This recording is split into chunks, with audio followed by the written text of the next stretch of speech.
Humingi na ng tulong ang Department of Agriculture sa Kamara para ibayong mapababa ang presyo ng bigas sa bansa.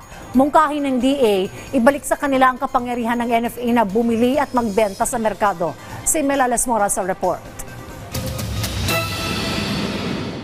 Kaya namin ibagsak yan. Kailangan, problema lang, Mr. Chair, we need the Congress's help to bring back the powers of NFA. Nagpasaklolo na si Agriculture Secretary Francisco Chu Laurel Jr. sa Kamara para matugunan ang mataas na presyo ng bigas sa merkado. Sa pagpapatuloy ng pagdinig ng House Quinta Committee o Murang Pagkain Super Committee, nanindigan ang kalihim na mahalagang maibalik ang kapangyarihan ng National Food Authority na makapagbenta ng murang bigas. Ipinagbawal kasi ito sa ilalim ng Rice Tarification Law at maging ang DA apektado rin.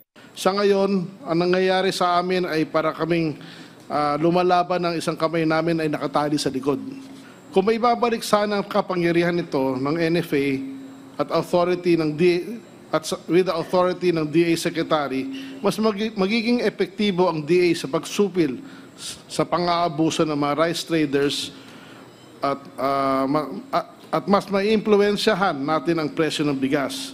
Git ni Secretary Laurel, gustuhin man nilang parusahan ang mga nasa likod ng umunoy overpricing sa bigas, hindi ito sakop ng kanilang kapangyarihan. Gayunman, nananatili pa rin ang mahigpit nilang pagbabantay sa galaw ng presyo nito. Ang tingin ko dapat ang presyo ng bigas ngayon is from 42 to 49 max na yun, o 48.50. I agree with Mr. Chair na bakit may 50 pa ang 60. Hindi na tama yun eh.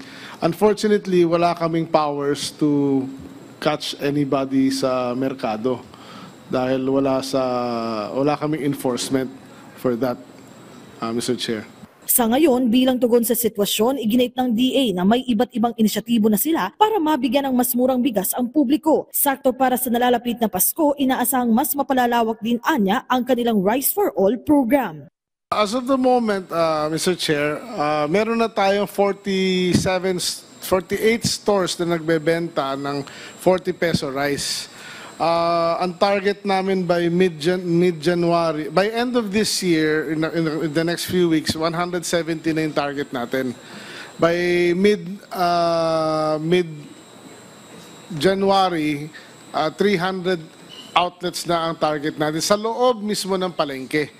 Mel Alasmora para sa Pambansang TV sa Bagong Pilipinas.